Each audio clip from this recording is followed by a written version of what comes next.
Hello friends, welcome to your YouTube channel high education zone. जैसा कि आप सब जानते हैं, हम पॉलिटिकल साइंस के मोस्ट इंपॉर्टेंट क्वेश्चंस जो एग्जाम में पूछे जा चुके हैं एंड आगे भी पूछे जा सकते हैं, उनका अध्ययन कर रहे हैं। तो आज मैं उसी का पार्ट 3 आपके लिए लेकर आई हूँ। चलिए बिना टाइम खराब किए हुए अपने वीडियो को स्टार्ट करते हैं। आपका पहला क्वेश्चन है, मौलिक कर्तव्य का प्रावधान भारतीय संविधान में किस देश से लिया गया है? तो मौलिक कर्तव्य का जो प्रावधान है वो भारतीय संविधान में रूस से लिया गया है। Option A is right answer. Next question,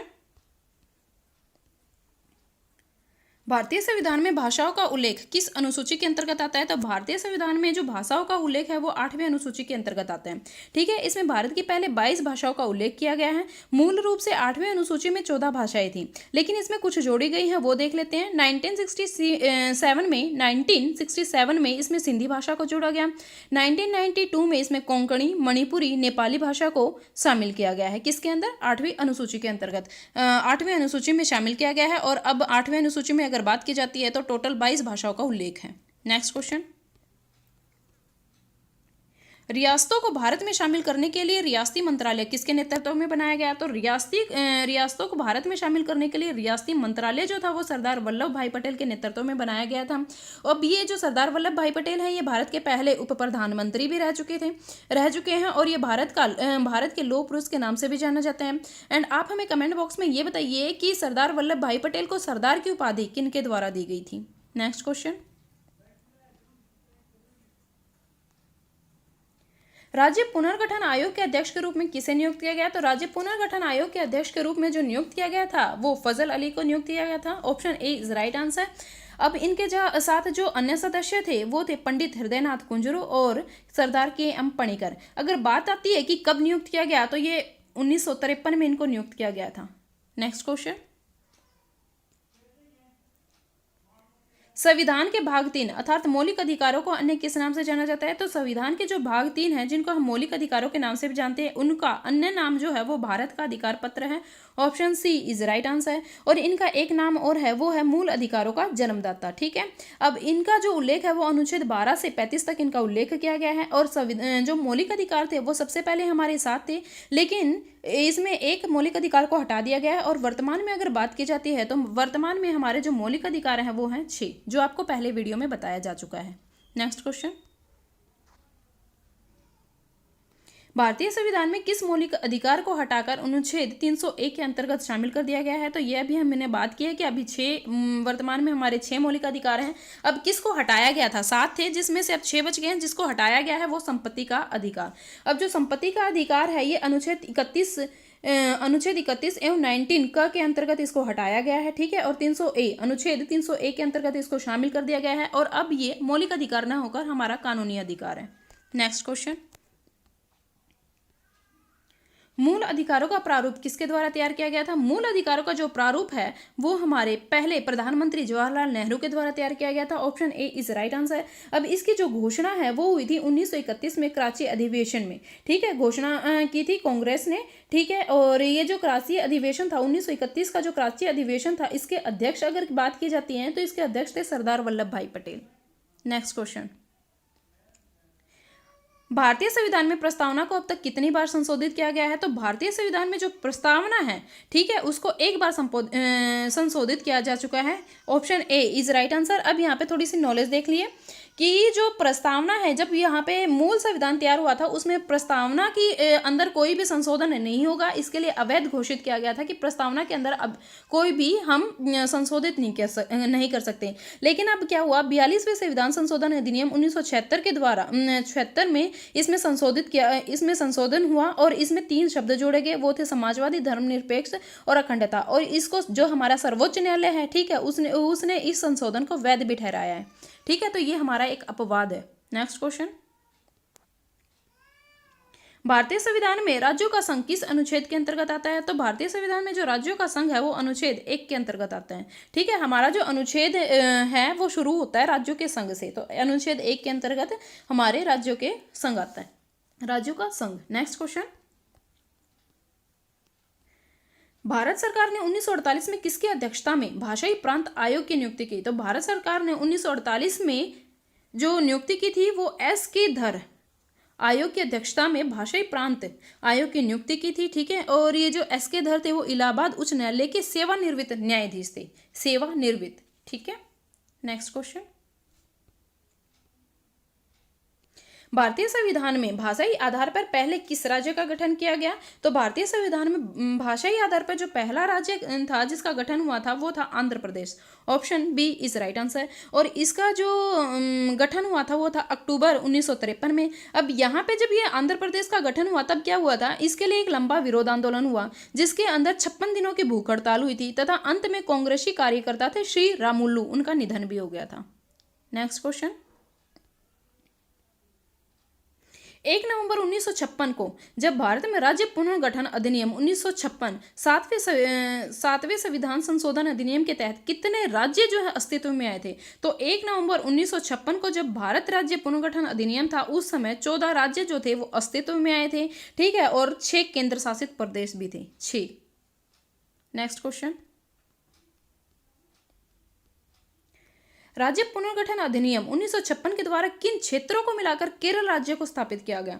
तो केरल राज्य को स्थापित किया गया था त्रावणकोर, मालाबार और कसरगोडे, तीनों को ही मिलाकर केरल राज्य को स्थापित किया गया था। अब जो त्रावणकोर है ये कोचीन राज्य में था, मद्रास राज्य से मालाबार को अलग किया गया था और दक्षिण कन्नड़ से कसरगोडे को अलग किया गया था और इन तीनों को ही मिलाकर एक नया राज्य बनाया गया था, वो था केरल। नेक्स्ट क्वेश्चन, दादर एवं नागर हवेली को किस अधिनियम के तहत संघ शासित क्षेत्र में परिवर्तित किया गया था? तो दादर और नागर हवेली जो है वो 10वें संविधान संशोधन अधिनियम 1961, 10वें संविधान संशोधन 1961 option A is right answer के द्वारा इसको क्या किया था, संघ शासित क्षेत्र में परिवर्तित किया गया था। और यहाँ पे क्या था, स्वतंत्र होने से, जब ये स्वतंत्र नहीं हुई थी उससे पहले यहाँ पे पुर्तगाल का शासन था और इन 1961 तक जब तक ये संशोधन नहीं हुआ था उससे पहले यहाँ पर जो लोग थे उनके द्वारा स्वयं प्रशासन चुना जाता था और उसी के अधीन वो चलते थे। नेक्स्ट क्वेश्चन, सिक्किम भारतीय संघ का पूर्ण राज्य कब बना? तो सिक्किम जो है वो भारतीय संघ का पूर्ण राज्य जो बना था वो 36वें संविधान संशोधन 1975 के द्वारा बना था। Option D is right answer, ठीक है। और ये जो भारत है अपने देश का 22वां राज्य था, ये भारत का 22वां राज्य था। नेक्स्ट क्वेश्चन, भारतीय संघ के अंदर सन 2000 में कितने राज्यों को अस्तित्व में लाया गया? तो भारतीय संविधान में सन 2000 में 3 राज्य जो थे वो अस्तित्व में लाए गए थे, 3 राज्य, ठीक है। छत्तीसगढ़, उत्तराखंड और झारखंड। छत्तीसगढ़, उत्तराखंड और झारखंड। छत्तीसगढ़ जो थे वो 26वां राज्य था, उत्तराखंड 27वां और झारखंड जो था वो 28वां राज्य था। और इसको याद करने की एक ट्रिक है, वो है छ उ झा, ठीक है, जिससे आप याद कर सकते हैं। छ से छत्तीसगढ़, उ से उत्तराखंड और झा से झारखंड। नेक्स्ट क्वेश्चन, देश का ऐसा पहला राज्य कौन सा था जिसका नाम परिवर्तित किया गया? तो देश का जो ऐसा पहला राज्य था वो था संयुक्त प्रांत, संयुक्त प्रांत। Option D is right answer. अब ये जो संयुक्त प्रांत था इसका जो नया नाम वो रखा गया था वो था उत्तर प्रदेश। और कब रखा गया था? ये रखा गया था 1950 में, ठीक है। अब और जो राज्य हैं उनका भी नया नाम परिवर्तित हुआ था, उसको देख लेते हैं। 1969 में मद्रास का जो नया नाम था वो तमिलनाडु रखा गया था। और ये जो बदलाव हुए हैं ये 69वें संविधान संशोधन अधिनियम 1991 के द्वारा हुए हैं। 69वें 1969 ठीक है, 69 का जो संविधान संशोधन था, संविधान संशोधन अधिनियम 1991 के द्वारा। नेक्स्ट क्वेश्चन, किस अनुच्छेद के तहत राज्य 6 से 14 वर्ष तक की उम्र के बच्चों को निःशुल्क एवं अनिवार्य शिक्षा उपलब्ध करवाएगा? तो किस अनुच्छेद के अंतर्गत पूछा गया है? तो अनुच्छेद था 21 क। अनुच्छेद 21 क के द्वारा जो राज्य है वो 6 से 14 वर्ष तक की उम्र के जो बच्चे हैं उनको निःशुल्क और अनिवार्य शिक्षा उपलब्ध करवाएगा। अगर संविधान संशोधन की बात कर ली जाती है तो ये था 86वां संविधान संशोधन 2002, ठीक है। नेक्स्ट क्वेश्चन, रिट जारी करने का अधिकार किसके पास है? तो जो रिट जारी करने का अधिकार है वो है उच्चतम न्यायालय के पास, उच्चतम न्यायालय के पास, ठीक है। और ये अनुच्छेद 32 के अंतर्गत आता है। ठीक है, और यहाँ पे एक बात और है कि जो उच्चतम न्यायालय है उसके अंदर पहले तो थे 31 न्यायाधीश, लेकिन अब है 34 न्यायाधीश, और ये जो 34 न्यायाधीश हैं यानी कि जो 3 बढ़ाए गए हैं ये 2019 में बढ़ाए गए हैं। अगर पहले जो हमारे उच्चतम न्यायालय के पहले न्यायाधीश की बात की जाती है तो वो थे HJ कन्या, और वर्तमान में जो हमारे न्यायाधीश हैं वो है शरद अरविंद बोबड़े। नेक्स्ट क्वेश्चन, वर्ष 1942 में किस योजना के तहत यह स्वीकार किया गया कि भारत में एक निर्वाचित संविधान सभा का गठन होगा जो युद्धोपरांत संविधान का निर्माण करेगी? तो युद्ध के बाद जो संविधान का निर्माण करेगी तो वो योजना थी क्रिप्स योजना। Option B is right answer. Next question, किसने पहली बार राजनीतिक समानता का सूत्र प्रस्तुत किया था? एक व्यक्ति एक मत, यानी कि एक व्यक्ति जो है वो एक ही वोट डाल सकता है। ये जो मत था वो किसने प्रस्तुत किया था? तो ये जो मत था वो जेरेमी बेंथम, बेंथम लिख रखा है, इनका पूरा नाम है जेरेमी बेंथम। ठीक है, इनके द्वारा ये मत जो है वो प्रस्तुत किया गया था, और ये इंग्लैंड के थे। ठीक है, और इन्हें वेस्टर्न पॉलिटिकल थिंकर के नाम से भी जाना जाता है, उसका जनक कहा जाता है western political thinker. Next question, योजना आयोग कब बनाई गई? तो योजना आयोग जो है वो 1950 में बनाई गई थी। ठीक है, 1950 में। अगर डेट की बात कर ली जाती है तो ये 15 मार्च 1950 था, और 15 मार्च 1950 को केंद्रीय मंत्रिमंडल द्वारा प्रस्ताव पारित किया गया था जिसके द्वारा इस योजना आयोग की स्थापना हुई थी। और अब वर्तमान में 13 अगस्त वर्ष 2014 को इसका योजना आयोग का जो नाम है वो नीति आयोग कर दिया गया है, और इसके जो अध्यक्ष हैं यानी कि नीति आयोग, अगर वर्तमान की बात की जाती है तो नीति आयोग के जो अध्यक्ष हैं वो हमारे PM हैं यानी कि नरेंद्र नाथ मोदी।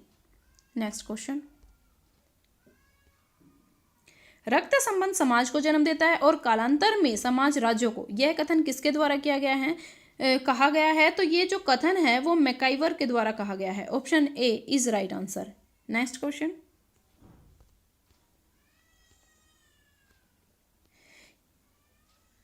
नेक्स्ट क्वेश्चन है, किस व्यक्ति ने वर्ष 1922 में यह मांग की थी कि भारत के संविधान की संरचना हेतु गोलमेज सम्मेलन बुलाया जाना चाहिए? तो वर्ष 1922 में यह मांग जो की थी वो मोतीलाल नेहरू के द्वारा की गई थी। Option D is right answer. ठीक है, और मोतीलाल नेहरू का जो जन्म हुआ था वो प्रयागराज में हुआ था। इनकी जो मृत्यु की अगर बात की जाती है तो वो लखनऊ में हुई थी। ठीक है, ये इलाहाबाद के प्रसिद्ध अधिवक्ता भी थे, और हमारे जो पहले प्रधानमंत्री थे जवाहरलाल नेहरू, उनके पिता थे। ऑप्शन डी आपका राइट आंसर रहेगा। Thank you very much friends. अगर आपको वीडियो पसंद आती है तो वीडियो को लाइक